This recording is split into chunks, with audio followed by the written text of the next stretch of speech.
It is a dangerous thing to establish people on thrones if they are not first priests. That is why almost all the kings of Israel failed. Go and check it. All of them. There was one problem that came after another. They will start well, they will end bad. You know why? They had outsourced their priestly ministry based on that program. But do you realize that there are few priests that we are told failed? We can count just one or two that failed. And as long as we had kings in Israel, I hope you know we had priests as well. How come there is a higher number of kings who messed up around the things around kingship? The reason is this. It is not kings that sit on thrones in the kingdom.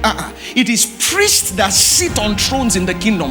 Which means the way and manner in which God wants to do it is that if he can trust your priesthood, then he can trust you with influence. So before we start talking about God will give you dominion, God will give you influence, you will be the next governor, you'll be the next this. Many a times when God answers that prayer, they will embarrass us. And you'll be wondering, are they not believers that we sent there? When you come into a place of dominion and influence, what Satan will test is not your dominion and your influence. He knows you have it. What he will begin to test is your consecration. So now that you have become a partner, now that you have become manager, now that you are now living in Lekki, in Ikoyi, now that you are now living in Banana Island, now that you are now seeing people that you never used to see before, what Satan will start testing at that level many times, more often than not, is your consecration. That's why you will find out that many of them may not be sick. They may not have all these problems, and you say, look at them, they are not serving God, but they don't have all those problems. Because at that level, what Satan is after is your consecration. And if he can attack your consecration, he has attacked your kingship. You have to understand it.